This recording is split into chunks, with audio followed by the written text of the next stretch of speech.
Hey, amazing people. Yes, I'm in a towel. I finally got to the point where I could go take a shower. Today I call Magnificent Monday.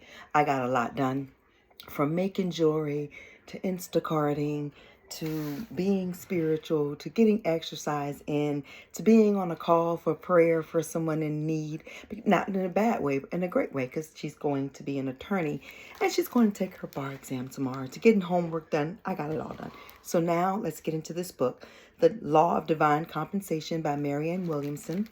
We are in chapter 10 and I just spilled water on this, and this book belongs to the library. Chapter 10, Positivity. Most people realize the deleterious effects of negativity in the workplace. Whining, complaining, anger, and general naysaying create obvious barriers to accomplishments. Whether it's an individual complaining that the system won't let me succeed, or someone piping up to insist that a creative idea simply can't be done, so let's not even talk about it. Negative attitudes stop miracles in their tracks. I'm going to say that again. Negative attitudes stop miracles in their tracks. Tracy, why didn't you get dressed before you started doing this?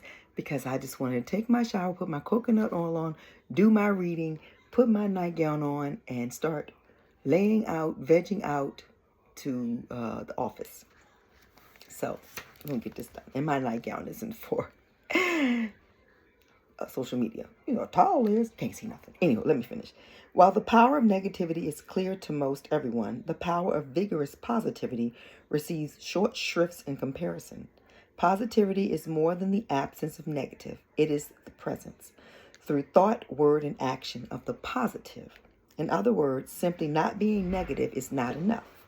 If we're interested in creating miracles and invoking the most powerful creative manifestation, we must proactively be positive. There are 3 types of positive attitudes that make all the difference: positivity about other people, positivity about possibility, and positivity about ourselves. When you combine those 3, you soar. I love to give other people positive feedback, even if they don't ask for it. I see somebody looking good, I'm like, girl, you look really good, or you're handsome, because that positive feedback helps them. The possibility, I'm like, it's possible that today I could get $5 million. It's possible. Anything's possible. And being positive about myself is me saying, yeah, I'm out there. I'm getting the exercise in because I'm going to get this extra weight off. Let's begin by looking at positivity about other people. After all, few of us achieve anything by ourselves. An array of employers, employees, colleagues, associates, customers, and so forth form a matrix of relationships at the heart of any worldly success. I am so proud of Tabitha. I don't even know that girl. Tabitha Brown. I don't know her personally, but she's in Target. She's just such a positive force. And I love, love, love the way she's showing up in the world, earning millions and doing with her millions what I'm going to do with mine. I'm so happy for her. When I go in Target, I try to find something of hers to buy, even if I don't really need it, just because I want to be successful, help her be successful. I do the same with Taraji P. Henson's products, the same with Miss Jessie's products, the same with Tracy Ellis Ross products. I try my best to support these beautiful Black women, because in supporting them, I'm supporting myself, because we're interconnected. And that doesn't mean that just because I don't support Caucasian people, we support them all day long. So I buy stuff of theirs and they get wealthy, and I'm grateful for that too. Yeah. Think of your work life, therefore, not as separate from your spiritual life, but as central to your spiritual life. Whatever your business, it is your ministry. She had that in all bold. Every relationship either gives energy to us or withholds energy from us, according to what we give or withhold from it.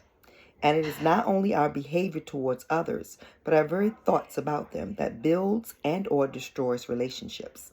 Since all minds are joined, everyone subconsciously knows everything.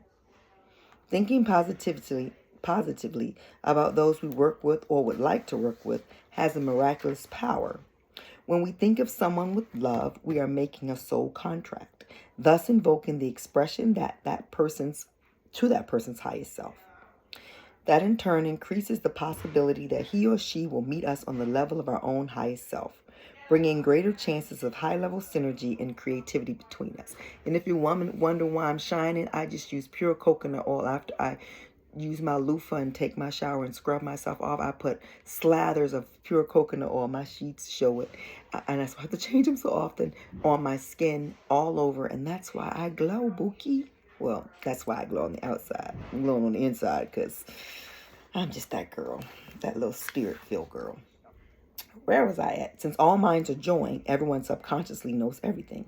Thinking positively about those we work with or would like to work with has a miraculous power. When we think of someone with love, we are making a soul contact, thus evoking the expression of that person's highest self. That in turn increases the possibility that he or she will meet us on the level of our own highest self, bringing greater chances of high-level synergy and creativity between us. Thinking lovingly about someone is a far more sophisticated measure than simply visualizing a positive outcome of a business relationship. In fact, that's not even so positive necessarily, unless our core intention is to service others. So I was on a call earlier. A friend of mine, a good friend of mine, niece is going to take her bar exam tomorrow to become an attorney. So we did a prayer call where we said a prayer over her and then we each said positive things into her spirit because I want to see her win. And what was interesting is this dime that's right here was not here earlier. This dimes represent the ancestral realm speaking to us and letting us know it's okay. I know that dime showed up so that I could tell her ancestors got her back, her front, her side, her up, her down, her inwards, her outwards, so that she's going to be good. So it was nice for me to be a part of something where we were invoking positivity into someone else. And that felt really good. Thinking positively about someone spiritually means blessing that person. That's what we did. Praying for his or her happiness and praying that we be an instrument of greater good in that person's life. I just finished doing that. So I'm living the life that I'm talking about, where it was such a great call. There was lots of sisters on there. And she just felt so loved and so supported. And I know she's going to pass the bar. No matter what situation brings people together on the spiritual plane, every relationship is an assignment. We're brought together by an intentional universe for one reason only: the enlightenment of all concerned. Everybody in your life is there to enlighten you. Some of them are there to let you see the parts of you that need work. Some of them are there so that when they aggravate you, you can work on the parts of you that aggravate other people. Some of it is triggering things that you did a while ago and it's still there. Either way, it's all for enlightenment, every relationship. And when you've been enlightened, the relationship will disappear. And that's why some marriages just don't last, because the lesson has been learned and it's time to move on. And then there's some marriages that don't last because two people don't try and they get married again and they get those same lessons again, because you're going to get it. You may come back here a million times, but you're going to get it. We are brought together by intentional for the universe for one reason only: the enlightenment of all concerned. Whether our connection is through work or family, a casual encounter or lifelong involvement, the purpose of every relationship is the healing of the world. When you take that seriously, when you take every relationship you have as one to become enlightened or to help enlighten the person, it hits different. The way you move is different. I was watching a post on social media. There's this woman, she's a black woman. She's married to this Caucasian man. And the whole posts that she posts is all about how wonderful and amazing her husband is, which is great. But then she goes on this rant where she's telling him, I pay for all of this. Let's stop pretending. And then she gets mad that she went on the rant and told everybody that she was paying for everything, when people start saying, oh, so you was lying, oh, so you was faking. Now she wants to say, no, he makes 6 figures. I was just mad. I had too much to drink. Oh, y'all crazy. No, baby, you brought that on there. You brought your information out into the world and then got mad when people said something about it. Stay off social media thinking that what you see is all roses and everybody has this great life. Most people are like me, sitting in a daggone towel with coconut oil on their skin, and then they get it all together and lights, camera, action. And that's not always the truth. All the times what goes on behind the scenes is not what you're seeing. The content, they're creating content. So we saw him picking her up and her saying he brought her a Land Rover as a push present and then telling everybody on the thing she paid for her own Land Rover. Why did you need to tell people that he brought it? Why couldn't you say, hey, we got this Land Rover. We both earned the money and we bought it. I don't know. Anyway, it's the ego. The ego will separate our thoughts of work from our thoughts of the sacred, positioning that work is material and God is spiritual, and therefore the twain do not meet. Since the word itself is merely a projection of our thought, however, there is no ultimate separation between our spirit, i.e. loving thoughts in anything that we do. Separating our thoughts of work from our thoughts of spiritual devotion is thus personally disempowering. It's because it got the little, like half the word. It's disempowering because it throws us out of the spirit mind and into fear. In fear, we forget who we really are. Forgetting who we are, we forget who lives within us. And in forgetting who lives within us, we lose consciousness connection. We lose conscious connection to our power. I need to read that sentence again. Forgetting who we are, we forget who lives within us. And in forgetting who lives within us, we lose conscious connection to our power. Through remembering who lives within us and dedicating ourselves to his or her purpose, we achieve miraculous results.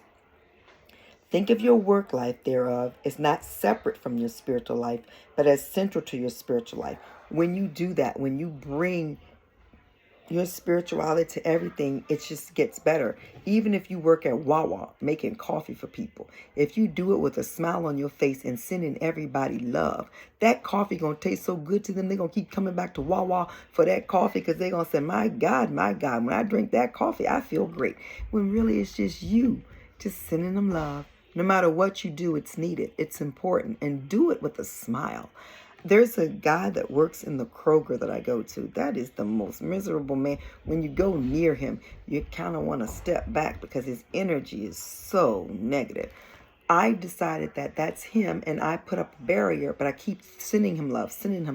But he's so damaged, receiving the love is difficult. But today, I noticed when I said, hey, such and such, how you doing today? He said, I'm getting by. Then he said, and how are you? He never says that. I said, I'm doing amazing. He said, you always doing amazing, which means I'm getting through to him a little bit. Anyhow, any job you're doing, bring your spiritual self to it. That does not mean you got to go to people going, Jesus, Jesus, Jesus, Jesus. Or, would you like a watchtower today? Or Allah in the person and you got it. No, not that kind. But just sending them love. You do not have to give people your religion. Can give them your kindness, and they may ask about your religion because they might want to get to that kindness too. But take it to your work because in every circumstance, this is a part of your ministry. To the extent that you think of it as that way, you do not have to go to your job and start telling people Jesus loves you. Be the love that Jesus gave them, and they'll ask you, "How did you get like this?" When they're down, they'll come to you and go, How do you be like this? And then you can say it's Jesus, and then you can invoke more. I'm not telling you what to do. You're gonna do what you want to do anyway. I'm just saying probably a better way would be to do it that way. I said low power mode. All right, let's get this finished.